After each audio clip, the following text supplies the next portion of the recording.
Getting a manager fired? Going against your own coach in a major final? Whoa! When players and managers get going, there's no stopping them. So, I just had to make a list of the 10 craziest players versus managers moment in the Champions League round of 16. And for Ronaldo, a lot was riding on it. See, Ronaldo had just switched clubs from Real Madrid to Juve and was trying to help his new club win the Champions League. But he was up against a team he knocked out 4 times in the competition, and they were out for revenge. Atleti's coach Diego Simeone came up with a plan to frustrate Ronaldo all game. So anytime he got the ball, he had players on him. And it worked too, because in the end, Atleti came out on top with a 2-0 win. But the crazy thing is, the full-time scores weren't even the major headlines, because in celebrating his team's first goal, Diego Simeone did something that was guaranteed to start a fight. Damn! After the game, Ronaldo promised the fans that he'd be up for it in the second leg. And just like that, it was game on. Now, you know my boy Ronaldo, he doesn't play. And in the second leg, well, he scored a hat trick to knock Atleti out, and he didn't forget about the stuff Simeone did too. So now, but when Kepa went full on with his coach, it turned into an ugly situation. Chelsea versus Manchester City in the 2019 Carabao Cup final, and the match was tense. The game was still locked at 0-0, approaching the end of extra time. And at this point, both teams had already figured out that this was going to be decided by pens. So just before the end, Chelsea's coach at the time, Mauricio Sarri, wanted to make a couple of changes to give his team the edge in the shootout. And that's when he had substitute goalie Willy Caballero strip off and get ready for the action. But there was only one problem. Kepa said no. Dude legit refused to come off. It was so bad that even his teammates had to get involved to try and get him off the field. But my man refused and wanted to stay for the action.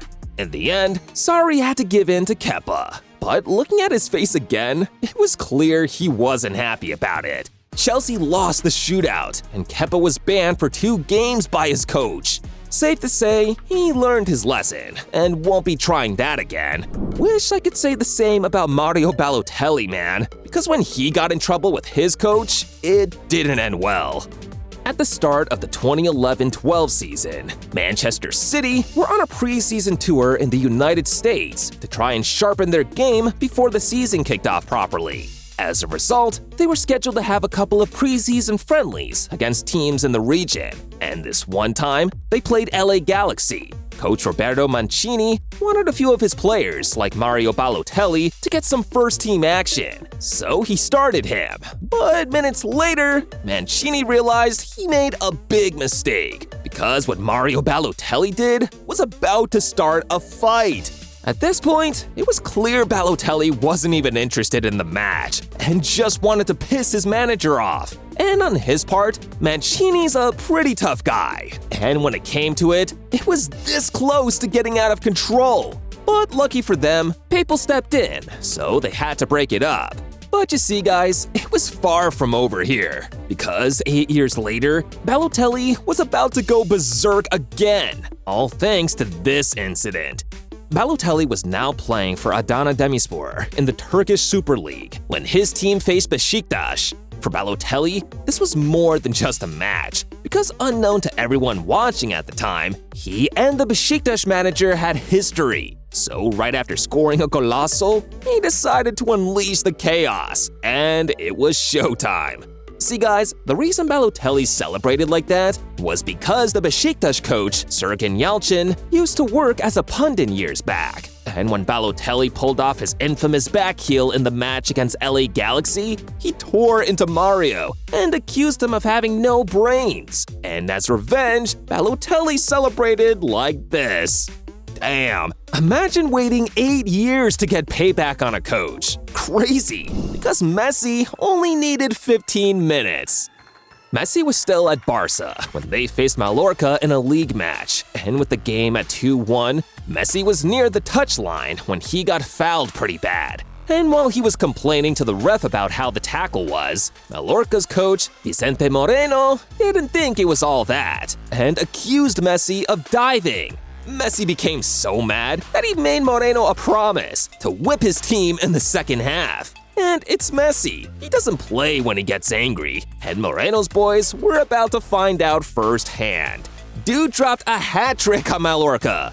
After the game, the Mallorca players were reportedly angry at their coach Moreno for pissing Messi off, and in response, Moreno publicly apologized and promised to never piss Messi off. Lesson learned. And hey, at least this one didn't turn into a brawl like Adam Liaish and Delio Rossi. 2012, Fiorentina versus Novara in the Italian Serie A. And with just 30 minutes gone, Fiorentina were down 2-0, a scoreline that had everyone in shock. Fiorentina came into this one as favorites, and their head coach, Delio Rossi, knew they simply couldn't afford to slip up in front of the home fans. So despite the game being only 30 minutes in, he decided to make a couple of changes and took Adam Liaish off. But let's just say, Liaish wasn't happy about it.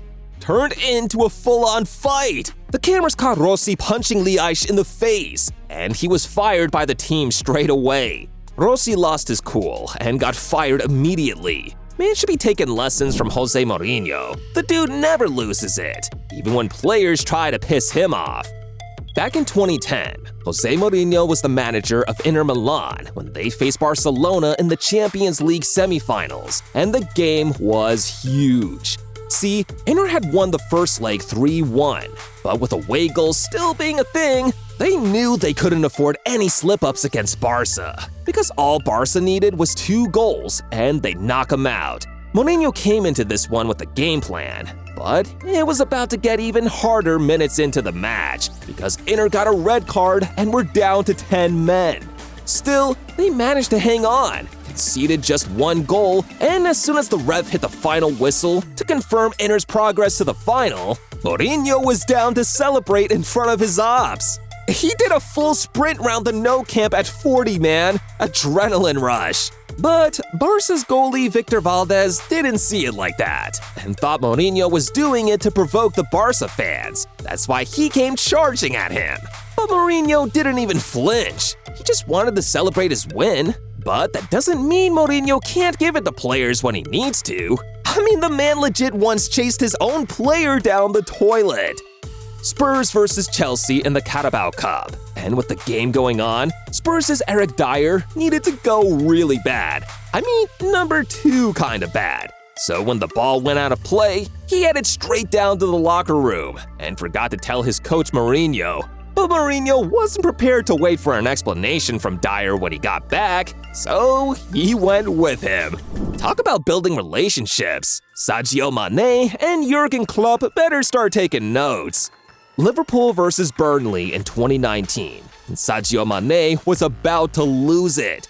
All game long, he'd been trying to build a partnership with Mohamed Salah, but Salah was just playing selfish and was getting on Mané's nerves. Mané had been trying to hold it in, but now he was livid. And the worst part? Jurgen Klopp took him off. Just before he got to his seat, Mané made sure Klopp knew what was going on in his mind. Yikes! Glad I wasn't on that Liverpool bench when all of this was going on. And I'm pretty sure I'd have said the same thing after watching Messi teach this Dutch coach a lesson in respect. When Argentina faced the Netherlands in the 2022 World Cup quarterfinal, this was more than just a match for Messi. It was personal. Days earlier, the Dutch coach Louis van Gaal had come out to publicly slam Messi and call him lazy. Add that to the fact that he was the one who benched and sold Messi's icon at Barca when growing up, Juan Román Riquelme, and Messi was in beast mode. Instead of replying to Van Gaal, Messi decided he was going to do his talking on the pitch. And after bagging his second goal in the match, it was all about revenge. Iconic! I guess that's what subscribing to Goal Zone does to you. Makes you become a GOAT.